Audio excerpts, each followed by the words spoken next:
अकबर बीरबल की कहानी। बीरबल की खिचड़ी। सर्दियों का मौसम था। बादशाह अकबर अपने बागीचे में बीरबल व एक अन्य मंत्री के साथ टहल रहे थे। टहलते हुए बादशाह अकबर ने अपने मंत्री से कहा, इस साल कुछ ज़्यादा ही ठंड पड़ रही है। महल से बाहर निकलने में भी ठंड से हालत खराब हो रही है। मंत्री ने बादशाह की बात का जवाब देते हुए कहा, जी हुजूर, बिल्कुल सही फरमाया आपने। इस साल तो इतनी ठंड पड़ रही है कि जनता ने घर से बाहर निकलना बहुत कम कर दिया है। टहलते टहलते बादशाह अकबर बगीचे में बने तालाब के किनारे जा पहुंचे। जैसे ही उन्होंने अपना हाथ पानी में डाला, उन्हें एहसास हुआ कि पानी बर्फ जैसा ठंडा है। पानी से हाथ बाहर निकालते हुए अकबर ने कहा, सही कह रहे हैं आप। इतनी ठंड में कौन घर से बाहर निकलेगा। बीरबल को चुपचाप देखकर बादशाह ने बीरबल से पूछा, इस बारे में आपका क्या ख्याल है बीरबल। बीरबल ने सिर झुकाते हुए कहा, माफ़ी चाहता हूँ हुजूर, इस बारे में मेरा ख्याल थोड़ा अलग है। मैं आप दोनों की बात से सहमत नहीं हूँ। अकबर ने आश्चर्यचकित होकर बीरबल से पूछा, अच्छा, तो हमें भी बताइए, क्या ख्याल है आपका। बीरबल ने कहा, हुजूर, मेरा मानना है कि एक गरीब व्यक्ति के लिए पैसा सबसे ज़्यादा ज़रूरी है। उसे इस बात से कोई फ़र्क नहीं पड़ता कि मौसम कितना ठंडा है या गर्म।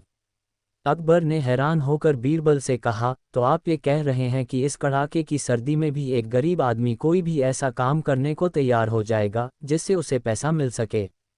बीरबल ने कहा, जी हुजूर, मैं यही कह रहा हूँ।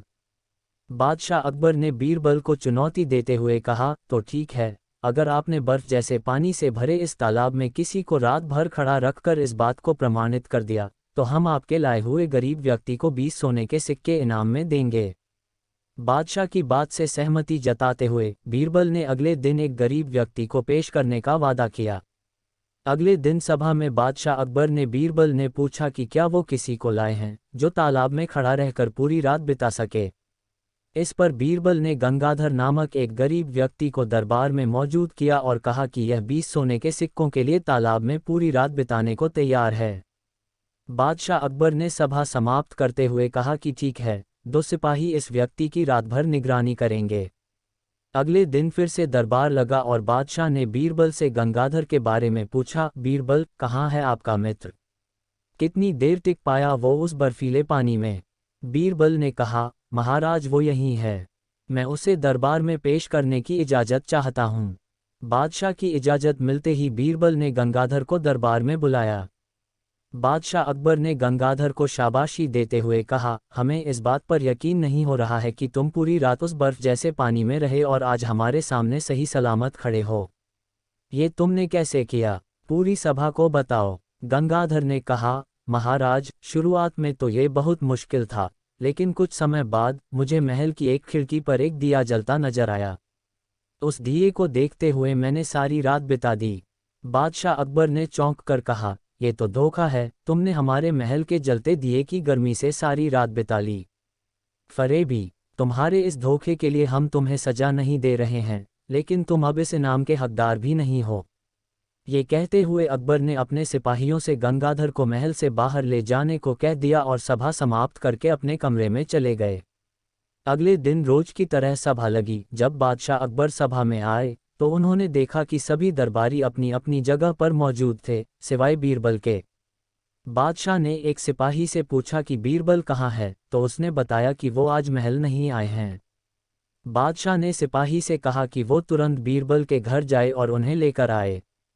कुछ समय बाद सिपाही अकेले ही दरबार में लौट आया। बादशाह के पूछने पर सिपाही ने बताया, बीरबल अपने घर में खाना पका रहे हैं और उन्होंने कहा है कि खाना पूरी तरह पक जाने के बाद ही वो दरबार आएंगे।